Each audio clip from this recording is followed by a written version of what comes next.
But I'm going to give you guys a wholesaling video today, step by step, on how to wholesale a property efficiently, and this is how it's done. Now, the first thing you're supposed to do when you're wholesaling a property is locating a good deal. Now, locating a good deal is usually somebody who's in pre-foreclosure, a tax lien problem, they inherit a property they don't want, they're going through a divorce, they must sell a property. These are all things that turns into good deals. The first thing is locating those type of properties. Now, if you really want to locate these type of properties nowadays, I am on a website called propstream.com. You really, truthfully, if you want to get a deal fast, invest a couple of $100 into doing a deal. Now, when I say that is, this website I'm on called PropStream, it's $97 a month. Now, on there, you can go into any neighborhood, just pick a neighborhood that you want to maybe wholesale properties at. My suggestion to people you just starting off is two things. Either you're going to wholesale properties in your neighborhood, and I say wholesale properties in your neighborhood for certain reasons. It may be a little easier to do that in some ways. The only reason I say that is because in your neighborhood, you know your neighborhood, you know what houses are going for in your neighborhood, and if you do get a potential deal, it's easy for you to go walk to the property or drive to the property and show this property to buyers that you may have for this property. When you're virtually wholesaling, like I be doing, you have properties you wholesaling in other states like Pennsylvania or Virginia or any place else. You're not going to be able to do that. So you're going to have either boots on the ground there, have somebody that can go and show the person the property. Usually you can hire a realtor to help you out and give them pieces on the deal. Or there's people out here that will go show the property for you, other wholesalers that you can get involved that will go show the property for you. And the reason why I say that is because you need somebody there most of the time to separate your buyer from your seller. You don't want your buyer meeting the seller and then they try to go behind your back and take your deal. So it's best to try to get a realtor, somebody that will show the property, keep things separated. And it's also too good to be transparent with sellers and let them know exactly what are you doing. I always tell people, because I do have 2 websites and I do have a corporation that I use, and I tell people that I'm a home marketing company, because that's what I do. I'm really marketing properties for sellers and finding cash buys for them. Now, what makes it more unique, what we doing as wholesalers and flipping properties is we are going out here and we're selling properties for people that have problems or want to sell, and we're not charging them no broker's fees. We're making them not pay no closing costs, things of that nature. So that's what makes going with us wholesalers better a lot of times than going with brokers sometimes. A lot of times brokers, they have so many deals, so many houses they try to sell, they lock up people's houses and listing agreements for 6 months. With us wholesalers, we trying to, because it's how we make our money, so we trying to sell these houses fast, and that's what we concentrate on as wholesalers. Whereas brokers, they may be out here showing apartments, selling retail property, so they're doing a lot. And a lot of times, they don't even have time to really concentrate on one property at a time, like you do as a wholesaler. Or if you have a system set up like I do, where you have virtual assistant and acquisition managers with you, and then you have other people working with you at the same time to concentrate on specific properties to get them sold in 30 to 60 days. Now, so that's one way what I'm saying as far as if you are in your town, in your own backyard, it's easy to do deals when you're there. Other times, I advise you to try, if you be transparent and build a rapport with the sellers, then sometimes you can convince them to put a lockbox on the property so you can have buyers go in and out and see the property. That's another way if you're not doing deals right in your own backyard. Or a lot of times, you just got to build a good rapport with the seller so the seller is loyal to you, because you're helping them out of the situation. A lot of times I've sent buyers there to meet right with the seller and they never crossed me or went behind my back. And the object of the game too is to really get properties at a wholesale price and then be able to put a fee of $10,000 or $20,000 on top of that to in 2 miles, take exit 57A toward I-95 South Richmond. The object is to really get a property at a good price where you can still put a $10,000 or $20,000 price tag on it on top of that and still be able to wholesale it to an investor. So that's the name of the game. I advise people to try to, if you're just getting into this, try to find deals in places where the markets are like $100,000 or less for houses. And the reason why I say that is because you'll find more buyers walking around with $100,000 or less in their pocket than people walking around with a $500,000 in their pocket or more. And I'm just saying, just to get started, you could, if you're in places like I am, like New York City, and this is your backyard, you still could do deals here. It doesn't really matter the price of the deal. Don't get scared if you're in a neighborhood where it's $1 million properties. People go through the same problems everywhere, so you will find somebody that's going through a divorce that has $1 million property. You'll find somebody inherited $1 million property. You'll find somebody that's in pre-foreclosure that has $1 million property. Just as somebody that has $100,000 property. So the price really doesn't matter. But when people have properties though that are $1 million or $500,000, they're more skeptical of who they're dealing with or who they're trying to sell to sometimes when it's properties of that type of value.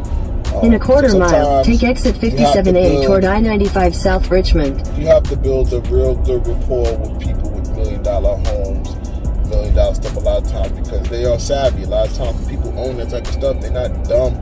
They wouldn't have it if they was dumb. So just keep that in mind. Take exit 57A, then use the left 2 lanes to continue on exit 169A. Just keep that in mind when you're dealing with those type of properties.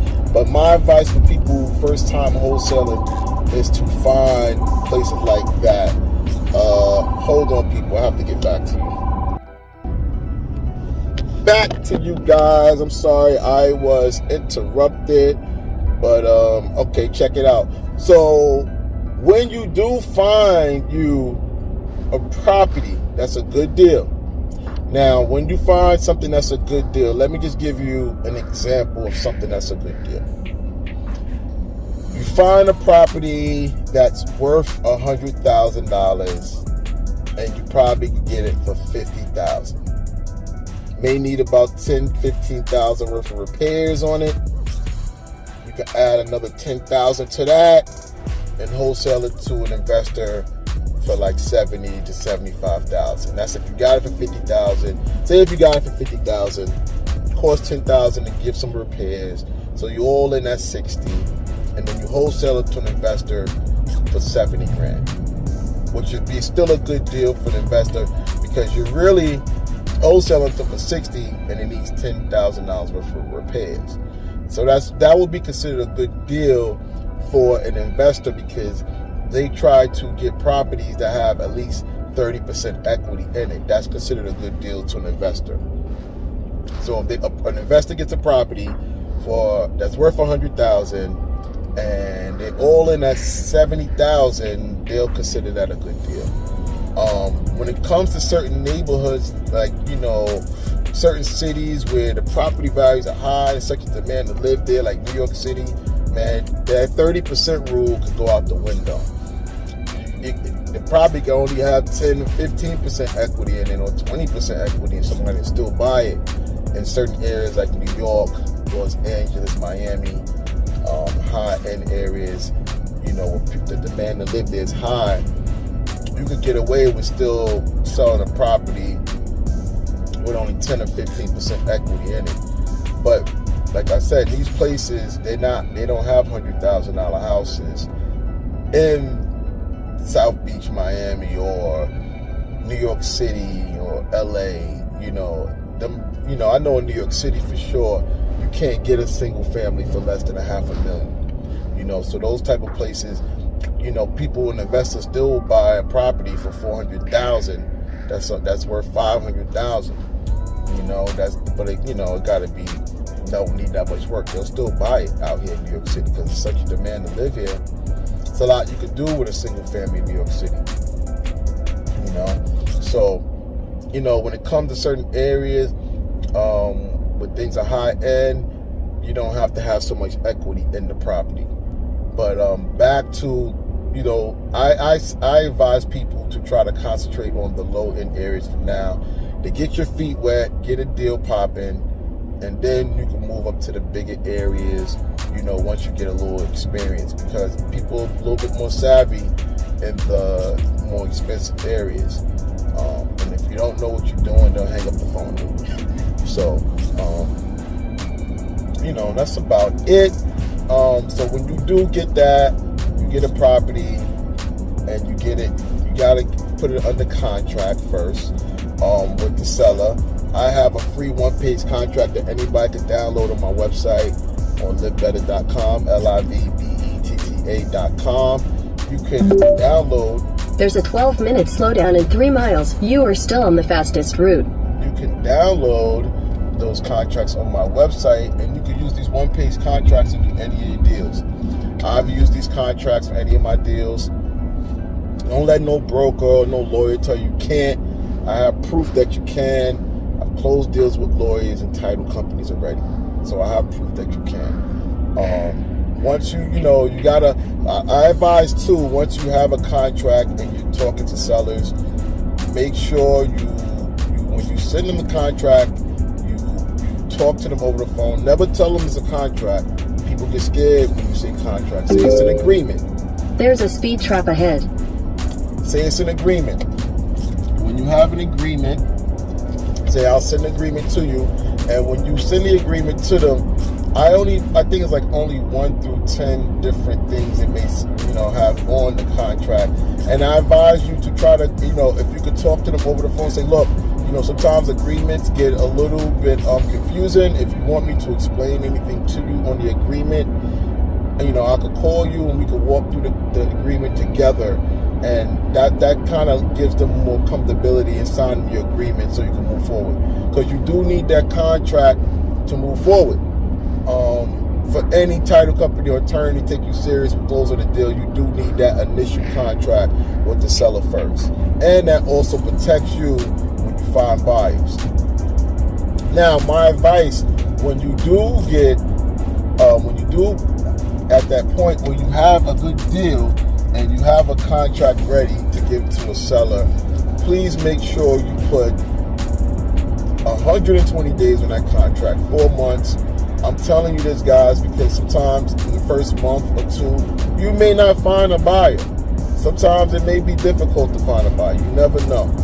So I advise you to do that, so it gives you time and advise you time to find that buyer and close the deal once you find that buyer.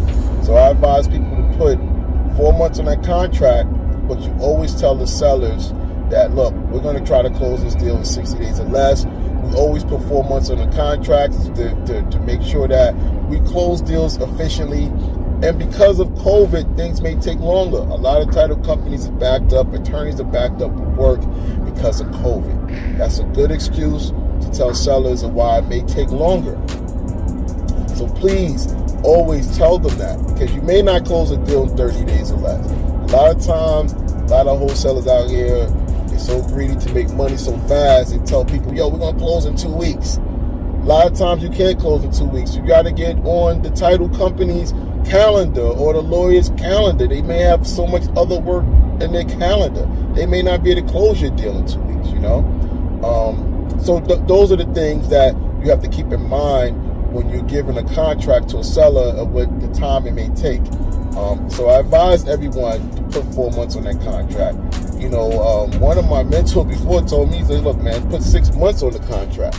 You know, he said, because you never know what can happen. You never know what can happen in a 30-day or 60-day time frame. Put 6 months, but tell them you're going to try to close in 45 days or less, or 60 days or less.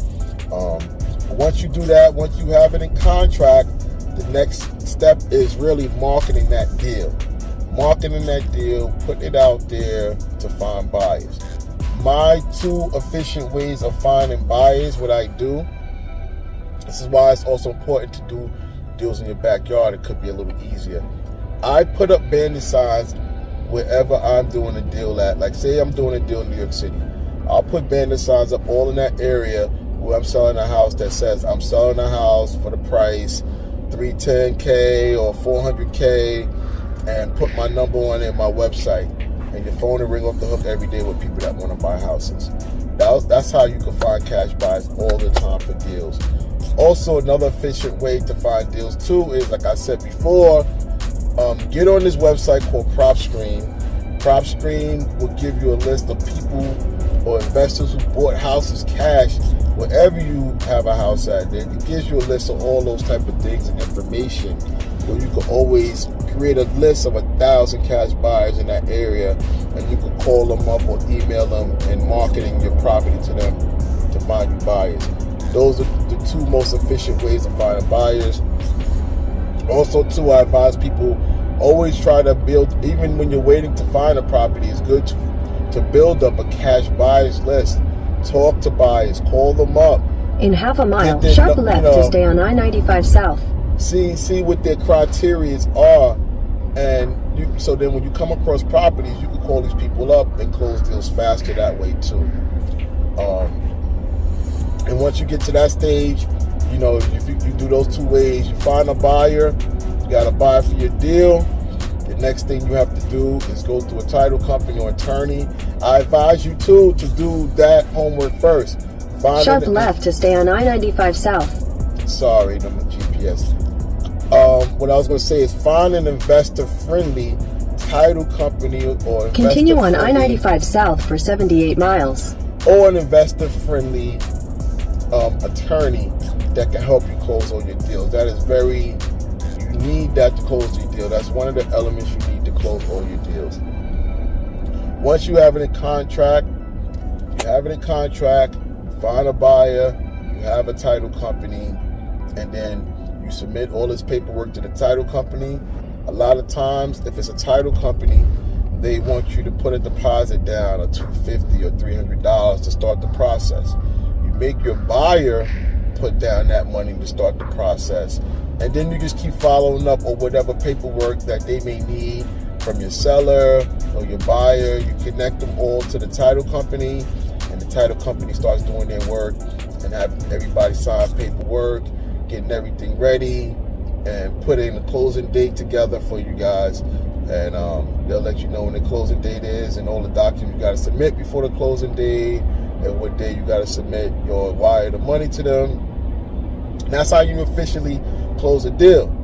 Find a good deal, wholesale property, find a buyer, bring it to a title company or attorney, and close your deal.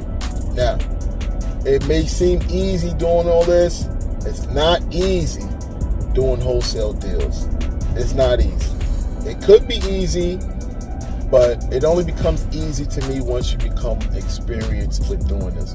It could be easy in the beginning. Sometimes you may have certain things around you, certain resources around you help close deals. There may be people around you that is in the real estate that sell properties or buy properties, or you may know people that want to sell their house that's in a situation, you know. So it could be easy for some people. Most of the time, it's not easy. So just to let you know that, but it is very rewarding getting checks for $10,000 to $20,000 a pop to do deals.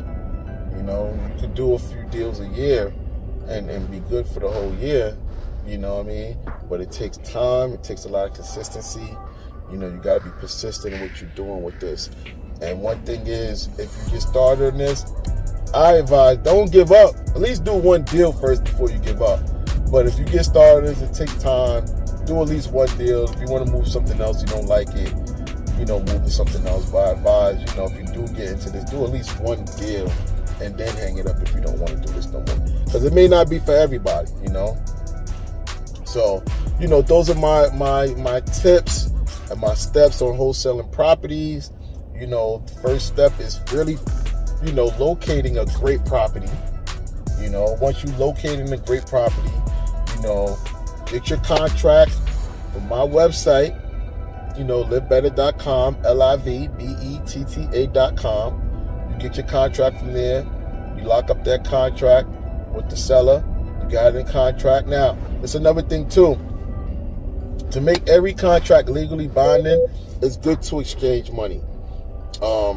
So if you exchange money, you can put down in the contract $10 or $100, but also let the seller be aware of, like, look, I'm putting down this money, and this money is just to make the contract legally binding that I'm serious that I'm buying your house. You will get all the rest of your money at the closing. Now, sometimes sellers may be savvy, like, no, I want you to put down 10%.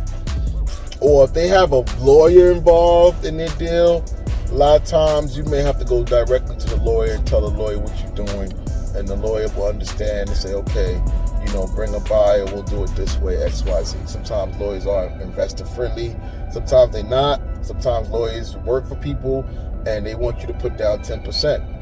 A lot of times lawyers, they get involved and they have to create a problem for their client to need them. So they're going to say, oh, we need you to put down this much money for my client for you to move forward and stuff like that. And then the client will say, oh, that's what my lawyer said we have to do, because he thinks he needs a lawyer to close a deal or to get money or to make the deal happen.